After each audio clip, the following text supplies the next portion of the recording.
ছোট আপু বলল চুন্নুর চাপ খেতে নাকি অনেক মজা, সেই জন্য আমরা মোমাইন ঘুরে দৌড়ে দৌড়ে চলে গেলাম চুন্নুর চাপ খেতে। গিয়ে দেখি মা গো মা, এত ভিড় এত ভিড় এত ভিড় যে আমরা বসে খেতে পারলাম না। ঠিক আছে, পার্সেল করে নিয়ে এসেছি। যাই হোক, এখন ভেতরে ঢুকতেছি, দেখেন কি পরিমাণ ভিড়, ওরে বাপরে বাপ। আর এখানে মানে অনেক বেশি ভিড়, অনেক বেশি চাহিদা, সেজন্য এরা করছে কি এক একজন এক একটা জিনিস তৈরি করতেছে। কেউ পুরি তৈরি করতেছে, কেউ হচ্ছে কাবাব হচ্ছে ভাজতেছে, কেউ কাবাব হচ্ছে ম্যারিনেট করে রাখা ওইটা করতেছে, কেউ হচ্ছে পার্সেল করতেছে। মানে এক একজন এক একটা কাজে, এদের কাজের স্পিড কিন্তু অনেক অনেক ভালো ছিল। কারণ আমরা গিয়ে আমাদের হচ্ছে 2.5 থেকে 3 মিনিটের মতো দাঁড়াইছি, হয়তো বা তারও কম হবে।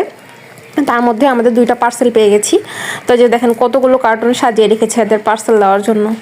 তবে মজাও ছিল অনেকটা, কিন্তু বাসায় নিয়ে এসে খেতে গিয়ে আমাদের হচ্ছে চপটা একটু ঠান্ডা হয়ে গিয়েছিল। এই যে দেখেন, এই লোক হচ্ছে চাপ ম্যারিনেট করে আবার হচ্ছে তেলে দিচ্ছে, আর আরেকজন হচ্ছে ভাজতেছে।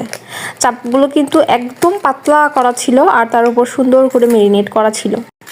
আর এটা হচ্ছে বগুড়া মেন শহরের মধ্যেই, আসলে এই জায়গাটার নাম আমি ভুলে গিয়েছি, সরি।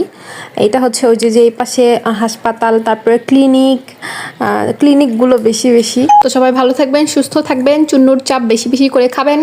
আল্লাহ হাফেজ।